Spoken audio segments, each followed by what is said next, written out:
오늘 함께 나누실 말씀은 마태복음 17장 18절로 20절까지 말씀입니다.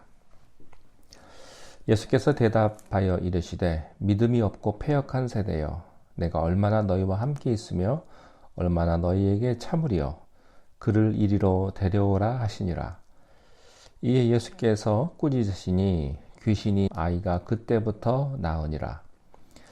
이때의 제자들이 조용히 예수께 나와 이르되 우리는 어찌하여 쫓아내지 못하였나이까. 이르시되 너희 믿음이 작은 까닭이니라. 진실로 너희에게 이르노니 만일 너희에게 믿음이 겨자씨 한 알만큼만 있어도 이 산을 명하여 여기서 저기로 옮겨지라 하면 옮겨질 것이요, 또 너희가 못할 것이 없으리라. 아멘. 예수님께서 변화산에 기도하러 가셨을 때 귀신 들린 아이를 가진 부모가 예수님의 무리들, 제자들에게 왔습니다. 그리고 병 고쳐달라고 간절하게 요청을 했지요. 그러나 제자들은 그 귀신 들린 아이를 고쳐줄 수가 없었습니다. 도와줄 수가 없었을까요? 첫째는 그곳에 예수님이 안 계셨기 때문입니다. 지금까지는 예수님이 항상 함께 계셨기 때문에 문제가 나타나면 누가 처리해 주십니까? 네, 예수님이 처리해 주셨어요. 제자들은 그저 구경하고 떡만 먹으면 됐습니다. 안일하게 신앙생활 한 거죠. 예수님이 다 하셨으니까 문제가 없었습니다.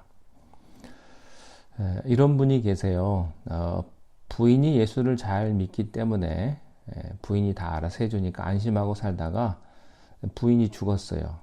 근데 자기 혼자 보통 힘든 게 아니에요. 믿음 생활하는 것도 쉽지 않고 생활하는 것도 참 어렵습니다. 제가 운전을 처음 할 때 배운 게 있어요. 제가 차가 필요해서 면허를 땄고 면허를 딴 다음에 바로 차를 샀습니다. 새벽 기도를 가야 되기 때문에. 밤에 운전을 하는데 경찰이 붙잡았어요. 굉장히 겁을 먹었습니다. 그래서 이거 어떻게 되나 아주 긴장해가지고 갔는데 경찰이 창문을 내리라고 하더니 저에게 그러더라고요. 헤드라이트 켜고 다니라고. 밤에 헤드라이트 켜지 않으면 티켓 먹는다고. 밤인데도 제가 이제 가로등도 켜 있고 또 다른 차들의 헤드라이트 불빛도 있었기 때문에 제 차가 불이 꺼져 있는 줄을 몰랐습니다. 여러분, 다른 자동차가 있을 때는요, 내 차에 불이 꺼져도 운전은 가능합니다. 어느 정도는 볼 수 있지요. 그러나 아무 빛도 없는 시골길에서 만약에 불을 끄고 간다면 앞이 보이지가 않아요. 금방 사고가 날 겁니다. 우리가 신앙생활을 하거나 그럴 때 다른 사람, 예수 잘 믿는 친구가 있으니까 그냥 껴가지고 예수를 따라서 잘 믿기도 합니다. 옆에 누가 있으니까. 아내도 있고 부모도 있고 자식도 있으니까. 근데 그게 자기 믿음이 아니에요. 남의 믿음이지. 근데 막상 그 사람이 없고 보니까 자기 문제가 걸린 겁니다. 사람 보고 신앙생활 하는 건요, 다 가짜입니다. 목사를 보고 신앙생활 하는 것도 가짜예요. 목회의 성공은 뭔가? 그것은 내 교인 만드는 것이 아니고요, 주님의 교인 만드는 겁니다.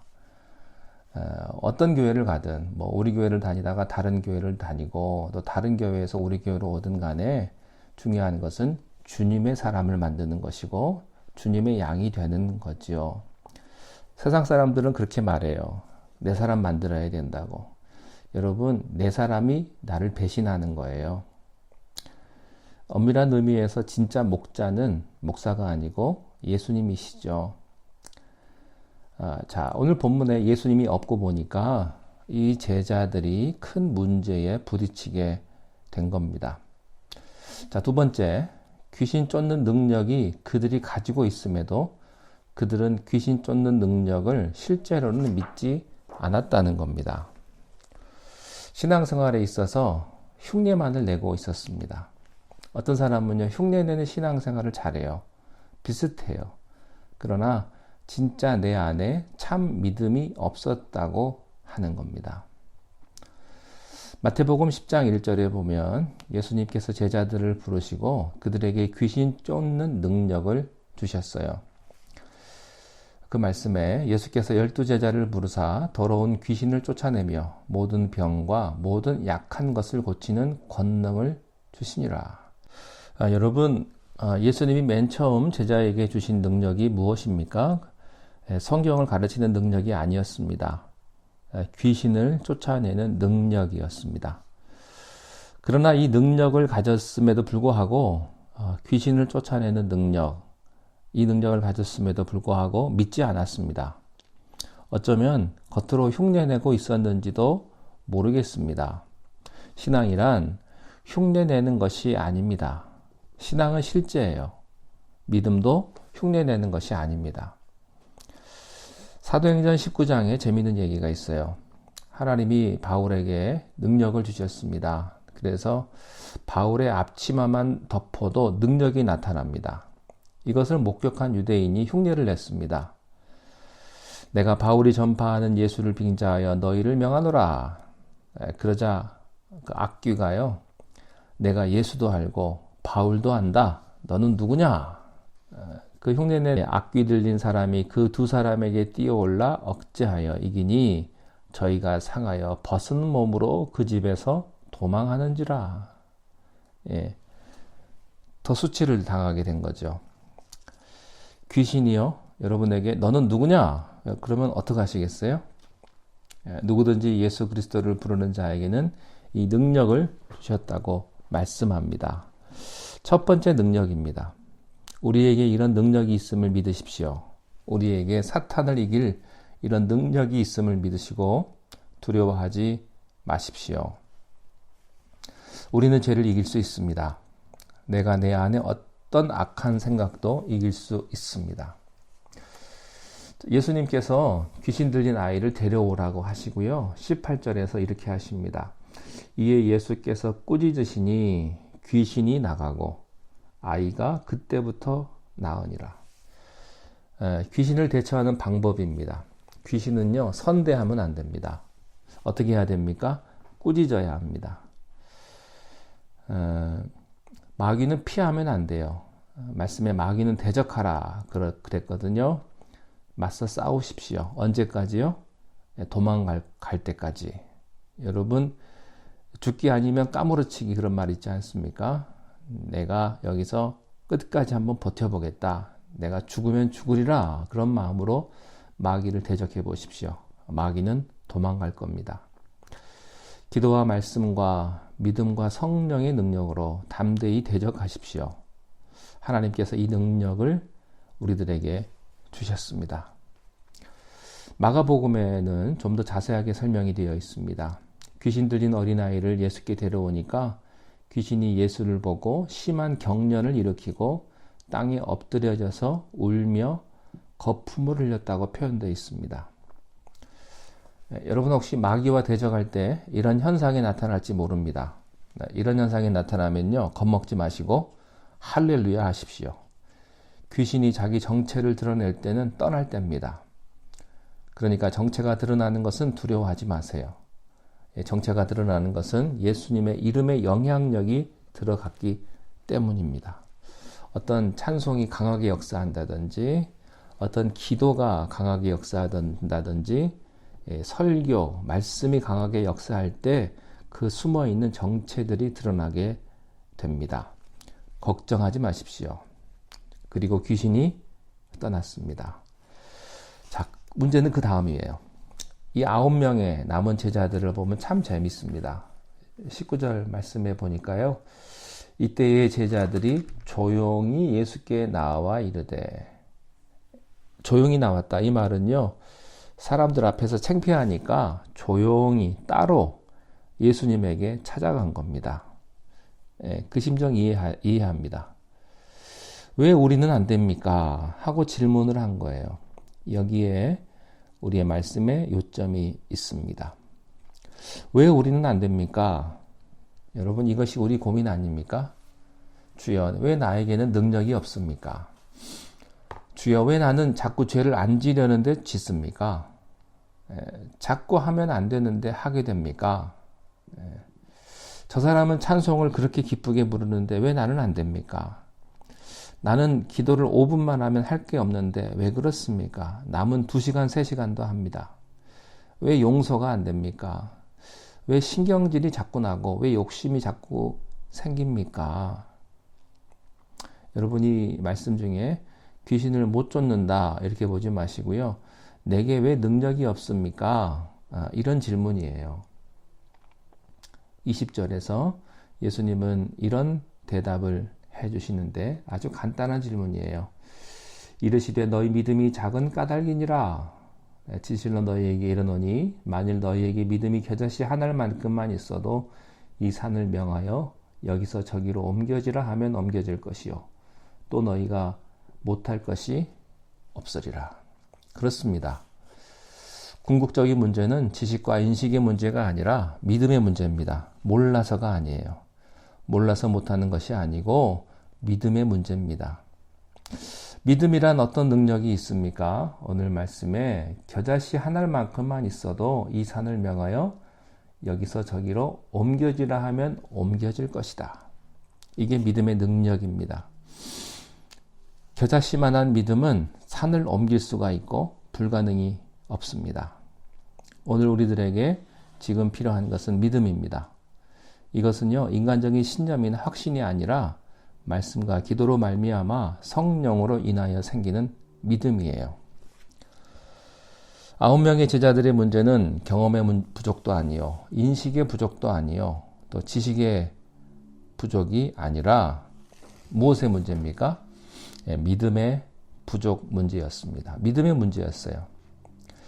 예수님 하는 거 많이 봤어요. 경험의 부족도 아니에요. 몰라서 못하는 거 아닙니다. 믿음의 부족이에요. 이 믿음의 부족 문제는요, 제자뿐 아니라 귀신 들린 아이의 아버지에게도 문제였습니다. 오늘 본문에는 없지만 마가복음 9장 22절에 보면 아이의 아버지가 예수님께 한 마지막 말이요, 이거예요. 할 수 있거든 우리를 불쌍히 여기사 도와주소서. 이때 예수님께서 23절에서 이 아이의 아버지에게 다음과 같은 말씀을 하세요. 할 수 있거든이 무슨 말이냐? 유명한 말씀이죠. 믿는 자에겐 능치 못함이 없느니라. 그때 이 부모가, 이 아버지가 그 순간에 깨닫고요, 다음과 같이 소리를 지릅니다. 주여 내가 믿습니다. 근데 소리를 질렀는데 믿음이 없어요. 믿습니다 하는데 그 믿습니다를 지탱할 힘이 없는 거예요. 그래서 이 아버지가 다음과 같이 빨리 말합니다. 믿음 없는 것을 도와주소서. 아멘. 오늘 이것이 우리들이 들어야 될 메시지예요. 믿음이 작은 까닭이다. 믿음이 작기 때문에 이런 수치를 당하는 것이다. 오늘 우리에게 요구하시는 기도가 이것입니다. 내게 믿음이 없다고 포기하는 것이 아니고요. 말씀대로 믿는다고 선포하는 거고 도와달라고 요청하는 겁니다.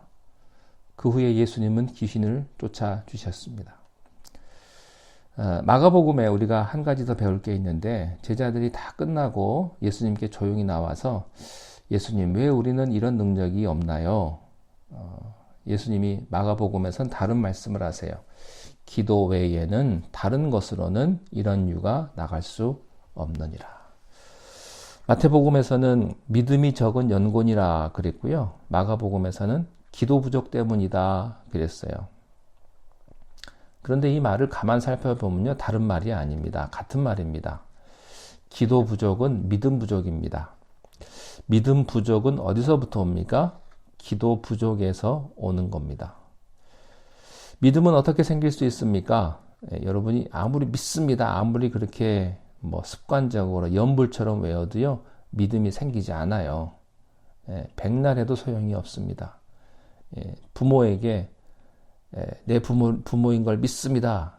그럼 그렇게 얘기한다고 해서 믿음이 있고 없고가 아니잖아요.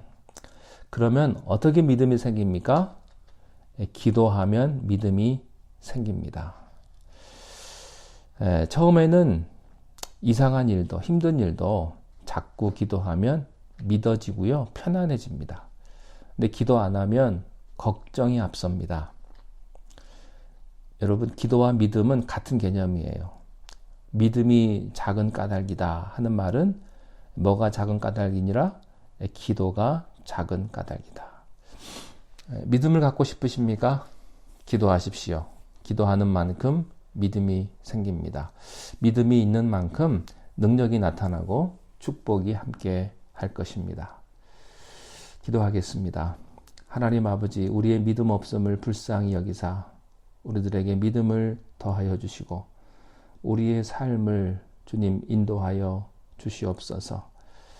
더욱더 기도하게 하시고 우리가 기도함으로 큰 믿음을 소유하며 하나님께서 주신 귀한 능력과 축복들을 매일매일 경험하며 살아가게 인도하여 주옵소서.